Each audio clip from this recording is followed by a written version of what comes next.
আচ্ছা, 59 দেখেন, সবাই জানে এটা, ভেরি ইম্পর্টেন্ট, পরীক্ষা রিটেনের একটা প্রশ্ন এটা।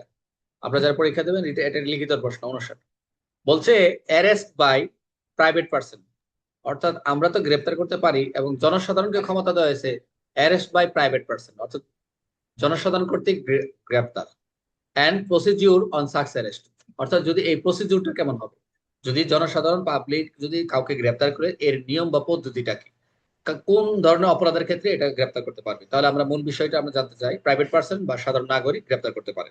খুব ইম্পর্টেন্ট, এই ধারাটা প্রচার করতে হয়, আমাদের প্রচুর প্রচারের দরকার আছে, যে জনসাধারণ পাবলিক গ্রেপ্তার করতে হয়। এবং গ্রেপ্তার করে কি করে, এই যে অনেক সময় ধরে আসামি ধরে রাখে, তখন তাদের ক্ষমতা হচ্ছে হ্যান্ড ওভার টু পুলিশ, ও পুলিশ হ্যান্ড ওভার করে কোথায়, থানা এলাকায় যদি কোনো থাকে, টিম থাকে, তাদের কাছে দেয়, অথবা তারা থানায় এসে থাকে। পরে পরবর্তী থানায় আসার পর পুলিশ কি করবে, যাচাই বাছাই করবে, কার্যকর পরবর্তীতে অপরাধ করার মতো আসলে অপরাধ করেছে সে মামলা দিবে, আদালতে পাঠাবে, এইটুকু কাজ। আর যদি মনে হচ্ছে যে না, এটা ঠিক আছে, ধরে নিয়ে আসছে যে আসলে ওরকম বড় ধরনের গুরুতর কিছু নয়, তাহলে এটা যদি মনে করি মুসলেখানে যাবে না, ছেড়ে যাবে পুলিশের কার্য। বাট অ্যারেস্ট এটা হচ্ছে জনসাধারণ যে গ্রেপ্তারের যে ক্ষমতা পাবলিক কর্তৃক সাধারণ নাগরিক যে গ্রেপ্তার করতে পারে, সেই ধারাটাই হচ্ছে 59, অ্যারেস্ট বাই প্রাইভেট পার্সন। আচ্ছা, তাহলে আমরা কি দেখবো, এটা কোন অপরাধের ক্ষেত্রে বলছে, প্রাইভেট পার্সনের ক্ষেত্রে যে ব্যক্তি নন বাইলেবল, লেখা কি দেখা যাচ্ছে নাকি? আচ্ছা, যে ব্যক্তি নন বাইলেবল, নন বেলেবল, বাইলেবল না সরি, নন বেলেবল, কি, অজামিনযোগ্য, কগনিজেবল অফেন্স করেছে, অজামিনযোগ্য, প্রথম হচ্ছে অজামিনযোগ্য, বেলেবল নয়, জামিনযোগ্য নয়, নন বেলেবল, অর্থাৎ নট কম্পাউন্ডেবল না, নন বেলেবল, এবং কগনিজেবল অফেন্স করেছে, জামিনযোগ্য আমলযোগ্য অপরাধ করেছে, আবার যে ব্যক্তি প্রক্লেমড অফেন্ডার, কাদেরকে কোন কোন ব্যক্তিদের তারা গ্রেপ্তার করবে দেখেন, একটা হচ্ছে অজামিনযোগ্য, একটা হচ্ছে আমলযোগ্য অপরাধ, একটা হচ্ছে প্রক্লেম, যদি ঘোষিত অপরাধী হয় সেই ক্ষেত্রে কি করবে, এইদেরকে গ্রেপ্তার করতে পারবে। এখন যখন গ্রেপ্তার করবে, গ্রেপ্তারটা করার পরে আপনারা দেখবেন এখানে কিন্তু আপনাদের মেন বই নাই আলোচনা, বাট এটাকে আমরা সহজ করে দেওয়ার জন্য আপনাদের করছি। গ্রেপ্তারের পর আননেসেসারি ডিলে বলছে, মানে অপ্রয়োজনীয়, মানে এটা আননেসেসারি ডিলে, এটা বলছে যে দ্রুত বিলম্ব না করে, মানে কোনো জায়গায় অযাচিত বা এরকম ডেলি না করে, বিরত না করে, মানে দেরি না করে, কি করবে, হ্যান্ড ওভার কোথায় করবে, পুলিশ অফিসার কাছে হস্তান্তর করতে হবে, অথবা পুলিশ যদি সেখানে অ্যাবসেন্ট থাকে নিকটস্থ থানায় নিয়ে যেতে হবে। একদম সহজ, এইটুক লিখলে ফুল মার্ক পেয়ে যাবে।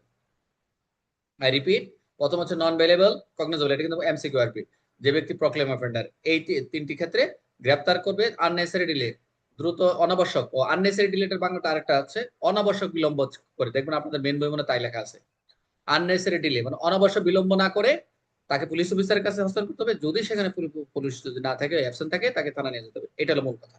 এখন এটার মূল কথা আমরা কি শিখলাম, প্রাইভেটের ক্ষেত্রে কগনিজেবল এবং নন ভেলেবল এবং প্রক্লেম অফেন্ডার ক্ষেত্রে, প্রাইভেট অ্যারেস্টের ক্ষেত্রে পুলিশ রিঅ্যারেস্ট করতে পারে যদি 54 ধারা প্রযোজ্য হয়। পুলিশ আবার, এখানে একটা কথা, যদি তাকে যদি পুনরায় গ্রেপ্তার করতে হয়, আপনি মনে করেন পাবলিক ধরে দিচ্ছে তাকে, আমি আবার গ্রেপ্তার করছি, তদন্ত যাচাই বাছাই করে তাকে, তখন আবার তাকে 54 এর অ্যারেস্ট দেখাবি ওই ব্যক্তিকে। তখন যদি নন কগনিজেবল থাকে, মানে আমল অযোগ্য যদি এরকম থাকে, তাহলে কি করবে, ব্যক্তির নাম ঠিকানা দেয়, তাহলে ওই যে আমরা 57 অনুযায়ী ব্যবস্থা নেওয়া হবে, এবং যদি তাই হয় তাহলে পরবর্তী তাকে ছেড়ে দেওয়া যাবে। খুবই ইন্টারেস্টিং এই এই 59টা। তাহলে প্রাইভেট অ্যারেস্টের ক্ষেত্রে আমরা দেখলাম কগনিজেবল, নন বেলেবল, প্রক্লেমেন্টের ক্ষেত্রে করতেছে পাবলিক।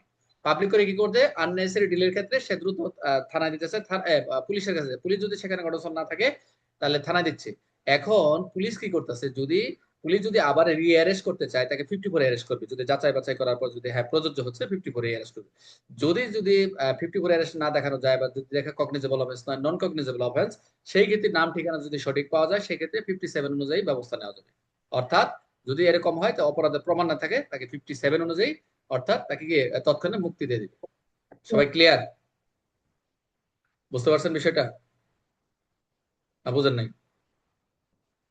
উদাহরণটা কি, একজন সাধারণ ব্যক্তি দেখলো বুঝতে তার পারছি বাড়ির স্যার। চত্বরে কেউ একটি হাউস ব্রেকিং করছে, কগনিজেবল অফেন্স নন বেলেবল, সে তাকে ধরে নিকট থানায় হস্তান্তর করলো।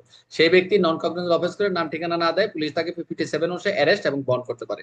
যদি সে মিথ্যা অভিযোগ না ধরা পড়ে, সে মুক্তি পাবে, যদি তথ্য সঠিক থাকে তাকে ছেড়ে দিবে। তাহলে 57 অনুযায়ী যে কোন কোন ক্ষেত্রে প্রাইভেট পার্সন অ্যারেস্ট করতে পারবে আমরা দেখলাম সেটা হচ্ছে এই নন বেলেবল কগনিজেবল অফেন্স করেছে, রাইট। দুই, প্রাইভেট অ্যারেস্টের, জনসাধারণ যখন অ্যারেস্ট করবে, জনসাধারণ অ্যারেস্ট করবে তখন কি করতে হবে, অবশ্যই আননেসেসারি ডিলে, অর্থাৎ অনাবশ্যক বিলম্ব না করে অফিসের কাছে হস্তান্তর বা থানা নিয়ে যেতে হবে, এটা একটা বিষয়। যদি প্রাইভেট পার্সন মনে করে অ্যারেস্ট মনে করে যে নন কনক্লুডিং অফেন্স করে তার নাম ঠিকানা না দেয়, তাহলে কি করবে? অবশ্যই 57 অনুযায়ী ব্যবস্থা নিতে হবে। মুখস্থ করবেন 2-3টা পয়েন্ট, মনে হচ্ছে সেটা 1-2-3 মনে হয় আছে আপনাদের বইয়ে, যেভাবে আছে এইভাবে মুখস্থ লেখলেও মার্ক দেবে, সমস্যা নাই। জাস্ট লেখুন ফৌজদারি কার্যক্রম 59 দ্বারা। সবাই ক্লিয়ার? 59।